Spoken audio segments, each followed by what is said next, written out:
Today, it's done! Grilled pork chop guy in oven.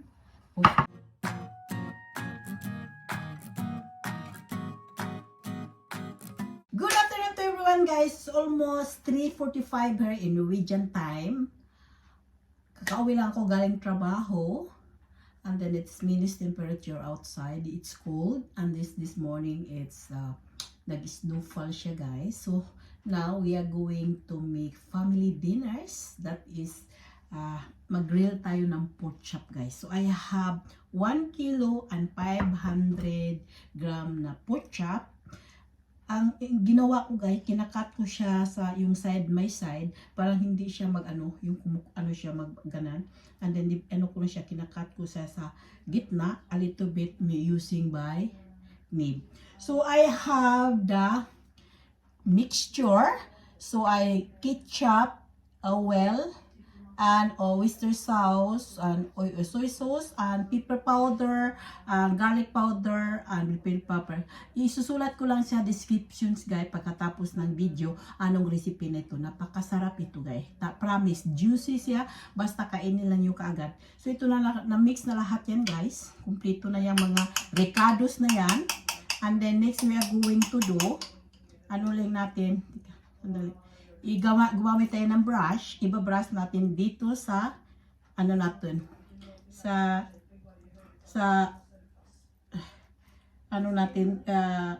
pork chop. Masarap at madaling gawin. Yan, that is it. Isulat ko lang ang recipe guys, isulat ko lang diyan sa last ng video ko guys. Lang natin, diba?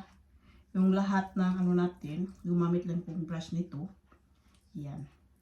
So, ganyan lang ang paggawa natin, mag-grill tayo ng pork chop. So, isulat ko yung ingredient na anong ginagamit ko. So, dito na sa first na nilagyan ko muna siya ng citron. Ito yung pork chop. Nag-press ako ng 1/2 lime juice para to make it extra delicious. And then yung niya, yung medyo siya. Ayan, ganyan lang siya guys. That is it. Ganyan lang. And then, ang gawin natin, yan. Ang gawin natin, ibalik-tarin natin guys. Yan, the other side. Kaya diniritso ko na siya dito para sa halo natin ng ingredient, na siya. Hindi na siya lipat-lipat dahil masayang yung natin, yung spices guys. So ito na sa kabila na guys, dito na tayo sa kabila. Yan. Tandahan lang, parang hindi siya ganyan lang ang buhay dito guys. Kailangan ka madiskarte. Got home. Kauwi lang ako galing trabaho. Kaya maggawa tayo ng ganito. So i-brush na natin ulit. Side by side. Both side natin brushan guys. Kasi para malasa ang natin, pork chop. And it make it tender and juicy yung natin, pork chop. Yan.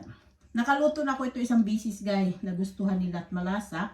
And this time guys, ilagay mo lang sa oven. In 30 minutes, wala na. Hindi na kailangan pang maghintay ka sa, gumamit ka lang ng gumamit ka ng frying pan. Hindi na kailangan. Bake mo lang ito, ilagay mo lang sa oven ito. So that is done. Ikasan, last time, naghintay ka lang kung ang 30 minutes matapos. And then, i-serve mo na. Ang gawin ko ito guys, kakain kami ng mashed potato with carrots. So that is it. So ito na siya guys. Malapit na siya matapos. Ganyan lang tayong mga mommy. So, I have 100% work and then going back home, kailangan magluto tayo ng pagkain. Mahal dito sa Norway guys, pag mabili ka ng pagkain ng pero hindi ka naman makabili dito ganito. Makabili ka lang mga pizza or mga grilled chicken. Pero pag ganitong mga recipe, hindi ka makabili sa department store. Kailangan kang magluto. So, ganyan lang guys. Madiskarte lang tayo sa buhay. Ganyan lang. Lang mo dyan. Brush mo lang yan dyan at discarte para makakain tayo. So, iserve lang natin ito itingnan natin ng within 30 minutes guys. And then, set aside and then natin i-grill natin mamaya. So that is it. So na-brush ko na guys. Ang baking pan, nilagyan ko na siyang tubig. Gumamit akong grill. Ito, i-grill natin ito sa oven within 30 minutes and see you later.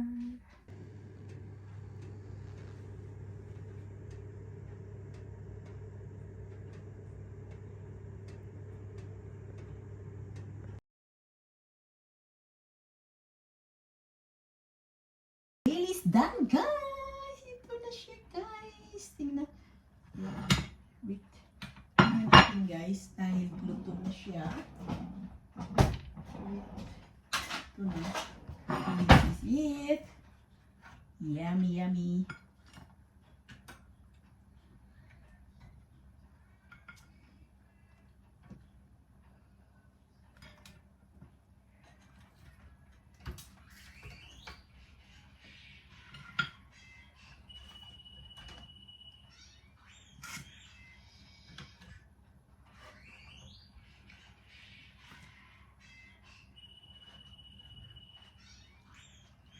So this is dinner for today. It's done. Grilled pork chop guy in oven. Of course, eat with mashed potato. So this is eating time.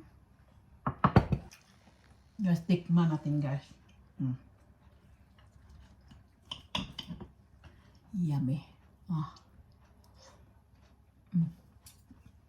Juicy.